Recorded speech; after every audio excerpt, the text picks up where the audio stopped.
ازل تیرا ابد تیرا خدا کا آخری پیغام ہے تو جا ودا تو ہے جناب صدر حاضرین جلسہ اور عزیز ساتھیوں، میں نے آپ حضرات کے سامنے قرآن پاک کی ایک چھوٹی سی آیت تلاوت کی ہے جس میں حق و تعالی شانہ نے فرمایا ہے کہ یہ قرآن جو محمد عربی صلی اللہ علیہ وسلم تمہیں پڑھ کے سناتے ہیں، اس کے علوم معروف تمہارے سامنے بیان کرتے ہیں، اس کی صداقت و سچائی کا اعلان کرتے ہیں اور تمہیں سمجھتے ہو، تمہارا خیال یہ کہ یہ اسی کا کلام ہے، آسمانی وحی نہیں ہے، یہ میرے طرف سے نازل نہیں ہوا ہے، تم میرے حبیب کو جھٹلاتے ہو۔ تم میں سے کہنے والے کہتے ہیں لو نشاء لقلنا مثل هذا، اگر ہم چاہتے تو اس جیسا کلام ہم بھی پیش کر دیتے، تو آؤ تمہارے لیے راستہ صاف ہے، تم بھی انسان ہو، تم بھی اس سے خط کرانے والے ہو، طلاقت الاسانی میں تمہاری مثال نہیں، فصاحت و بلاغت کے تم امام ہو، تمہاری ادنا سے ادنا چھوکریاں شعلہ عربہ کی مجلس میں کھلبلی مچا دیتی ہے، تم نظم و نثر کو استاد ہو،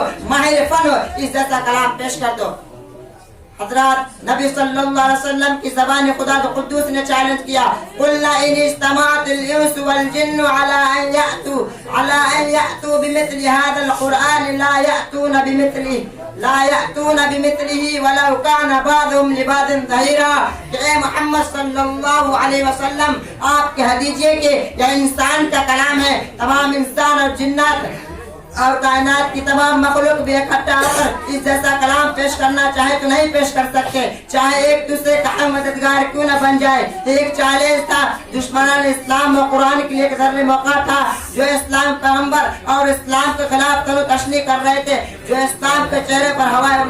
جو اسلام کے چہرے مسخ کرنے کے لیے کوشش کر رہے تھے، وہ میدان میں آتے اور اس جیسا چیلنج پیش کر دیتے، لیکن اس چیلنج پر سب کو سانپ سونگ گیا، ان دشمنان اسلام کے چہرے پر ہوائیں اڑنے لگے، وہ سب ماہرین فن فصیح بلیغ اور زبان دانی اپنے جواب نہ رکھنے والے حیرت پر گئے اور سب کو زبانیں گونگے ہو گئے۔ پھر حق و تعالی شانہ نے اور نیچے اتر کر فرمایا اگر تم پورا قرآن نہیں پیش کر سکتے تو تم اس جیسی 10 صورتیں بنا کر پیش کر دو، اگر تنہا نہیں لا سکتے تو اپنے عالمی کانفرنس کر لو، ایک ٹیم بنا لو اور تمام حمایتوں کو بنا کر اس کا جواب پیش کر دو۔ ارشاد فرمایا ام یقولون افترا قل فأتوا بعشر سور مثله مفتريات وادعوا من استطعتم من دون الله إن كنتم صادقين۔ کیا تمہیں کہتے ہو کہ محمد صلی اللہ علیہ وسلم نے گھر لیا تو کہہ دیجئے اے محمد صلی اللہ علیہ وسلم آپ اس جیسی 10 صورت کی بنا کر پیش کر دو، اللہ تعالیٰ کے چھوڑ کر جسے چاہے بلا لو، اگر اپنے اس قول میں سچے ہو۔